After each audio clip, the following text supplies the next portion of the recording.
حادثہ یہ پیش آیا کہ اولاد بڑی ہونے لگی، کوئی دوسرا خاندان، کوئی دوسرا کنبہ، کوئی دوسری قوم تھی نہیں کہ ان میں شادیاں کرے، تو شادی کا سوال آیا تو آدم علیہ السلام کی شریعت میں یہ حکم آیا۔ سلسلہ یہ تھا اولاد کے پیدا ہونے کا کہ ایک پیٹ سے ایک بھائی اور ایک بہن پیدا ہوتے تھے، اماں ابا کو، ایک بھائی ایک بہن، یعنی ایک بیٹا ایک بیٹی، یہ ہوتا تھا اولاد کے پیدا ہونے کا سلسلہ۔ ابھی وہ بڑے ہوئے، شادی کا مسئلہ آیا، اللہ تعالیٰ نے ان کی شریعت میں حکم دیا کہ جو بھائی بہن ساتھ پیدا ہوئے ہیں ان کی شادی نہیں ہوگی، بلکہ اس پیٹ کا لڑکا اور اس پیٹ کی لڑکی، ان کی شادی ہوگی۔ جیسے ہماری شریعت میں ہے کہ ایک ماں باپ کی اولاد شادی نہیں کر سکتی، لیکن ایک نانا کی اولاد شادی کر سکتی ہے، خالہ کی اولاد سے شادی ہو جائے گی، چچا کی اولاد سے شادی ہو جائے گی، آپس میں چچا جات بھائی، خالہ جات بھائی، ایک نانا کی اولاد ہے، ایک دادا کی اولاد ہے، ان کی شادی ہو جاتی ہے، ایک ماں باپ کی اولاد شادی ہوگی۔ ایسے ان کی شریعت میں کہ ایک پیٹ سے جو بھائی بہن پیدا ہوئے ہیں ان کی شادی نہیں ہوگی، بلکہ ایک پیٹ کا بھائی اور دوسرے پیٹ کا بھائی۔ یہ حکم آیا اللہ کا۔ ایک بھائی تیار ہوا شادی کے لیے، ایک تیار نہیں ہوا، یہ حکم توڑنے والی بات۔ اس نے کہا نہیں، میں تو اسی بہن سے شادی کروں گا جو میرے ساتھ پیدا ہوئی ہے۔ فرمایا گیا کہ یہ حکم تو ہے نہیں، تو اللہ کے حکموں پر رہنا ہے۔ وہ اس کے لیے تیار نہیں ہوا کہ میں نہیں، مجھے تو یہی چاہیے۔ بڑی لمبی بات ہو گئی، ہوتی ہے شادیوں میں باتیں لمبی ہوتی ہے، جی ہاں۔ آخر یہ طے ہوا کہ تم لوگ اپنی اپنی عبادت اللہ کے دربار میں پیش کرو، جس کی عبادت قبول ہو جاوے اس کی بات منظور، اور جس کی عبادت رد ہو جاوے اس کی بات رد۔ تو یہ دو بھائی تھے، حابیل اور قابل، ان کا الگ الگ کاروبار تھا۔ کاروبار کیا تھا؟ ایک جانور پالتے تھے، ایک کھیتی کرتے تھے۔ ابتدائی دور تھا، کوئی کارخانے فیکٹریاں تو تھی نہیں کہ وہ دکانیں ہوں، تجارتیں ہوں۔ یہ مویشی، تو ایک نے اپنا بکرا پہاڑ پر رکھا اور ایک نے اپنا اناج رکھا۔ قانون یہ تھا کہ آسمان سے آگ آتی تھی، جس کی عبادت قبول ہو آگ اس کو کھا جاتی تھی، جلا دیتی تھی، تو یہ نشانی تھی کہ اس کی بات قبول، اور جس کو آگ چھوڑ دیتی تھی وہ رد۔ تو ایسا ہوا کہ جو بکرا تھا وہ تو قبول ہو گیا آگ میں، اور جو اناج تھا وہ پڑا رہا۔ تو بتایا کہ بھئی تیری بات اللہ کو منظور نہیں ہے، تو اپنی جیت چھوڑ دے۔ لیکن اس نے اپنی جیت چھوڑی نہیں، اور اپنی بات میں کامیاب ہونے کے لیے، جی ہاں، کہ میں اپنی بات میں کیسے کامیاب ہو جاؤں، وہ لڑکی مجھے کیسے ملے جو اس کے ساتھ جس کا نکاح ہونا طے ہوا ہے۔ ہاں، یہ بدی کی باتیں دو جگہ سے آتی ہے۔ ایک بدی کی بات آتی ہے آدمی کے اندر اس کے نفس کی طرف سے، ہاں، نفس کی طرف سے بدی کی باتیں اندر کارخانہ ہے، اندر انسان کے اندر، ہاں، تمام خواہشات اور تمام برائیاں وہاں سے آتی ہے، اندر سے۔ یہ طاقت اللہ نے اندر رکھی ہے۔ دوسری طاقت شیطان کی ہے، وہ تو ساتھی آیا تھا بہکانے کے لیے اور اس راستے سے ہٹانے کے لیے جو اللہ کا راستہ ہے۔ یہ دو، تو اب اس کے نفس نے اس کو یہ رائے دی کہ اس کو قتل کر دے اپنے بھائی کو، پھر تجھے یہ مل جائے گی، تو خالی ہو جائے گی۔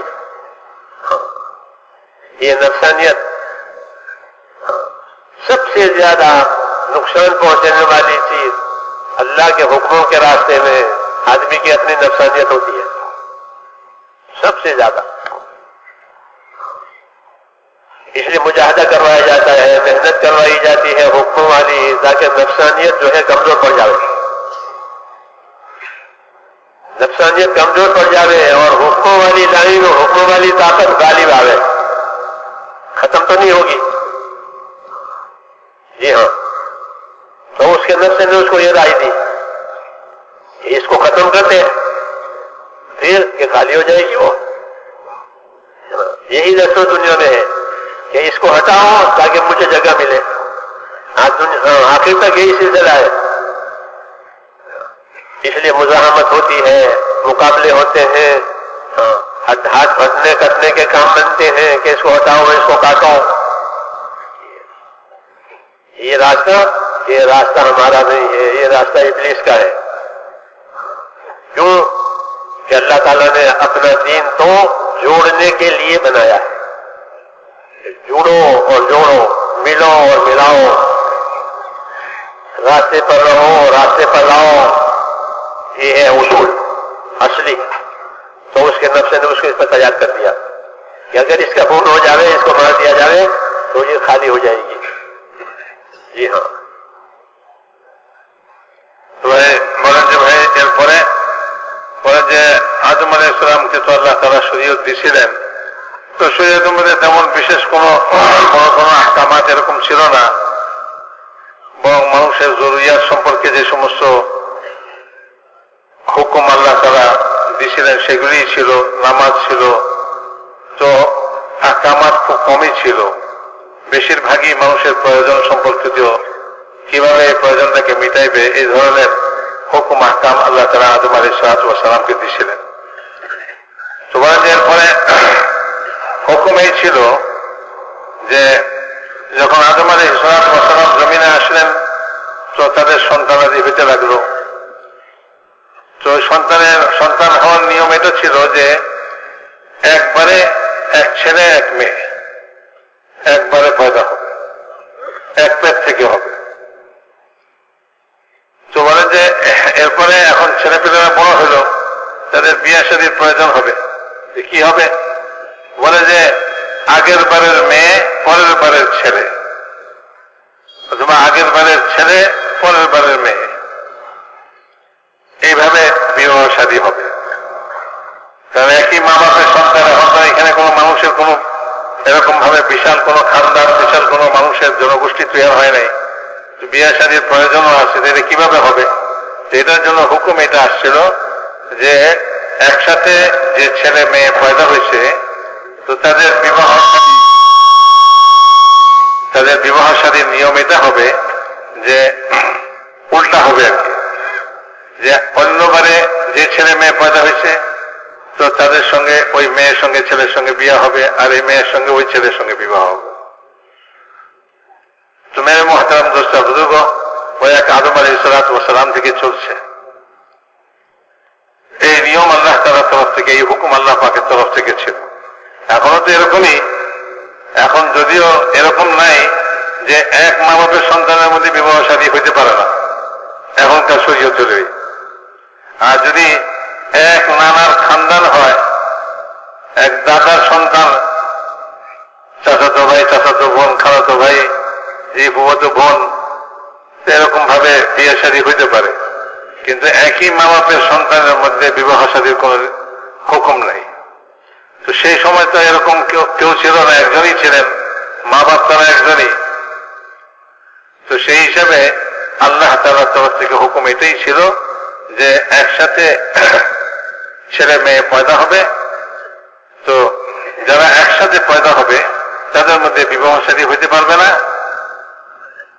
তো বদলা বদলি করে বিবাহ শাদী হবে।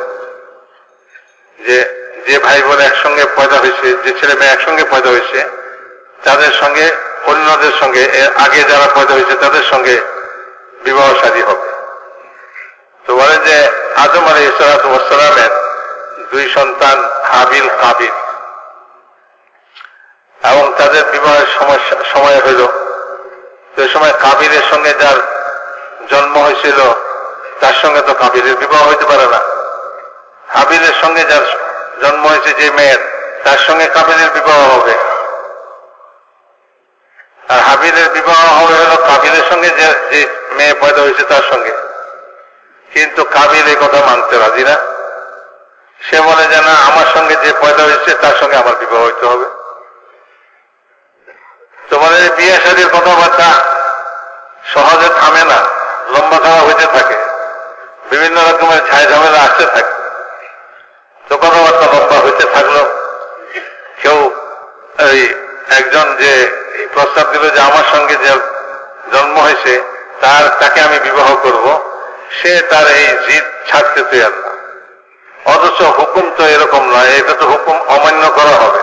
আল্লাহর হুকুম তো হইল যে তোমার সঙ্গে যে মেয়ে পয়দা হয়েছে তার সঙ্গে তোমার বিবাহ হইতে পারে না। তো যখন তোমার সঙ্গে তার সঙ্গে বিবাহ হইতে পারে না, তো যদি তুমি তাকে বিবাহ করো তাহলে তো হুকুম নষ্ট করলা। তো বলে যে ভাই, কিন্তু সে তার জিদ ছাড়তে তৈরি না, বলে না আমি তো এটা ছাড়বই না, এইভাবেই হইতে হবে। তো শেষ পর্যন্ত ফয়সালা কিভাবে হবে? তো বলে যে ফয়সালার জন্য তরিকা এটা ছিল, বলে যে প্রত্যেকেই আপনা আপনা কোরবানি জিনিস আল্লাহর নামে উদ্দেশ্য করে রাখবে, আসমান থেকে আগুন আসবে, যার এই কোরবানির জিনিসটা ওই আগুন খেয়ে ফেলবে, জ্বালায় ফেলবে, তো বোঝা যাবে যে তার প্রস্তাব এবং তার কথাটাই ঠিক, আল্লাহ এটাই চাইতেছে। আর যারটা খাবে না আগুনে, তো বলে যে তার প্রস্তাব ঠিক নয় এবং সে হুকুম অমান্যকারী। তো ভাই মেয়ের মহতারাম দোস্তা বুজুর্গ, বলেন যে তখনকার জমানায় এরকম মিল ফ্যাক্টরি তো ছিল না, বিভিন্ন কায় কারবার তো ছিল না। আদম আলাইহিস সালামের সন্তানদের মধ্যে তারা কেউ একজনে জানমাল পালত কিছু, আরেকজনে খেতি বাড়ি করত, ক্ষেত খামার করত। এখন ফয়সালা এটা হলো যে প্রত্যেকে আপনা আপনা আল্লাহর জন্য কোরবানি রাখবে, তো আসমান থেকে আগুন এসে যেটাকে খাবে তো তার কথাই মানা হবে, তার কথা মতো আমল করা হবে। আর যারটা খাবে না তার কথা মতো আমল হবে না। তো বলে যে একজনে বকরি রাখলো একটা পাহাড়ের উপরে, আরেকজনের ক্ষেত খামার ছিল, সে কিছু ক্ষেত খামারের শাকসবজি, ক্ষেত খামারের জিনিস, ফসল এগুলি কিছু রাখলো। আসমান থেকে আগুন আসলো, আগুন এসে বকরিকে খেয়ে গেল। আর ও যে ফসল রাখছিল ওইটাকে কোন স্পর্শই করলো না। তো বোঝা গেল যে যার কোরবানি কবুল হয়েছে তো তার কথাই ঠিক। তো এখন কাবিল চিন্তা করতেছে এই কথা যে এটা তো আমারটা তো মরদুদ হয়ে গেল, আমারটা তো কবুল হইল না, কিন্তু আমি তো এইটাই চাই। এখন এটা করতে হলে কি করা লাগবে, কি করা চাই? আমার খায়েশ পুরা করতে হলে তো আমাকে একটা রাস্তা অবলম্বন করতে হবে। তো বলে যে ভাই আজ দুনিয়াতে এটাই চলতেছে। বলে যে ভাই সিট খালি করাও, আমি ওইটা দখল করব, যত রকম ঝগড়া বিবাদ ফাসাদ সবকিছু এই জন্যই যে একজনকে সরাও আরেকজনকে, একজনকে হটাও আরেকজন আসবে। তো ওকে না হটাইলে সে ওই জায়গায় আসতে পারে না, এই জন্য তারা হটাইবার চেষ্টায় আছে।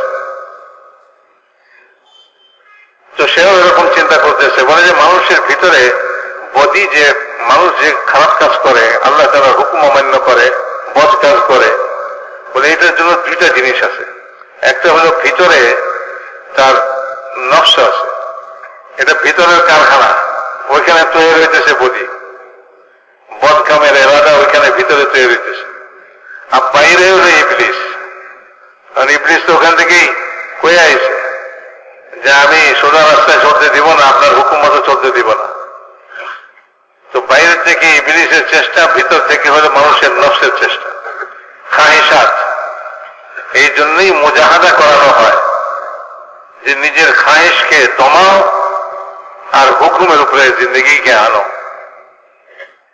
সে মুজাহাদা করার দ্বারা নিজের মানুষ তার নফসের উপরে, নফসকে মগলুব করে, নফসকে সে দাবায়, নফসের চাহিদা মতো সে চলে না, সে আল্লাহ তাআলার হুকুম মতো চলতে পারে। আর যখন মুজাহাদা করে না, নফসকে সে দাবায় না, আর নফসকে সে নিচু করে না, কমজোর করে না, দুর্বল করে না, তো তার নফস, তার খাহিশ ভিতর থেকে বাইর হইতে থাকে, উঠতে থাকে, আর ওই সে তার খাহিশের কারণে আল্লাহ তাআলার হুকুমকে নষ্ট করে। এই জন্যই বলা হচ্ছে ভাই এই কাজের মধ্যে কি উদ্দেশ্যটা হলো? বলে যে ভাই জোড়াও,